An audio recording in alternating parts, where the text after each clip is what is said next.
Good morning, everybody, and welcome. I hope you're all very well on this bright and breezy day in October. My name is Ian Fletcher, and I'm sitting here with my friend Mark Brasher. Good morning, Mark. Good morning, Ian. What we're going to talk about today is the pitfalls and how to avoid them. This is quite an interesting webinar that we're going to do because lots of people pay too much for their PI, they pay too much commission, they get the wrong fee structure, they get the wrong PI, they get claims that aren't covered. They get into all sorts of trouble with this. In fact, some firms have gone bust as a result of not having the right PI. So it's an important topic, Mark, this morning. And what are we going to cover?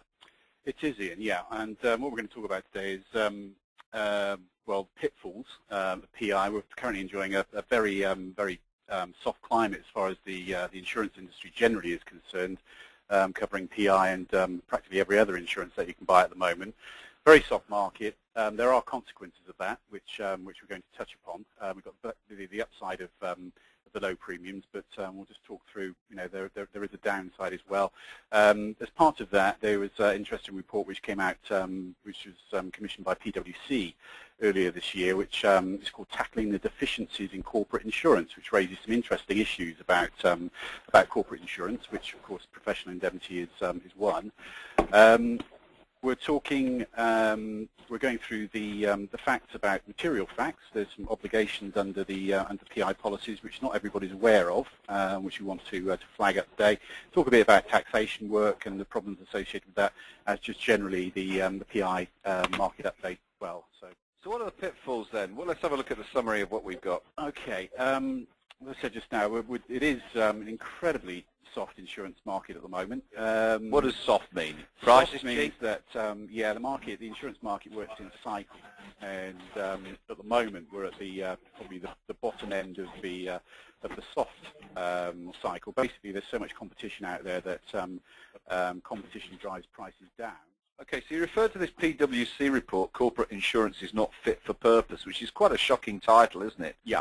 What do you mean? Who commissioned this, and what was their objectives? Well, PwC commissioned the report, and I guess it must have been driven by the fact that they've come across various different problems within the commercial sector, where corporate insurance has not done the job that it's supposed to do.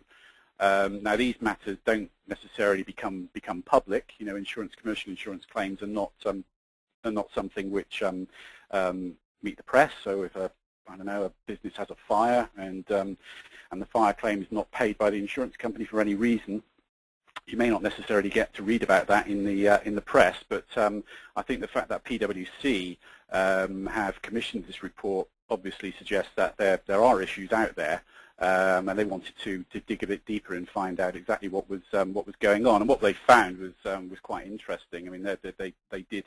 That was the statement. In fact, the title of the report is "Tackling the Deficiencies in Corporate Insurance," and one of the statements that they make in there is "Corporate insurance is not fit for purpose," which is quite a controversial statement to make. Going on to the do's and the don'ts. Well, this is the practical stuff that listeners would probably be most interested in, really, won't they? To how to make sure. What systems do they need to put in place? What do they need to do to make sure they get the best price on their insurance and the best coverage? I guess that's what we're about at this point in the webinar, isn't it? So, yep. I mean, obviously, identifying a problem before it's too late. Yep.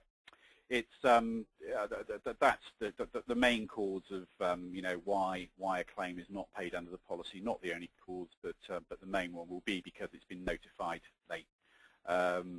Even nowadays, I think people are far more aware nowadays of an open culture where problems are discussed, but it doesn't always happen. And so make sure that if there is a problem festering somewhere, it is flagged up either through the complaints procedure, and then whoever deals with the complaints procedure immediately thinks, is this a PI matter or not? So none of it's rocket science. It's just really common sense.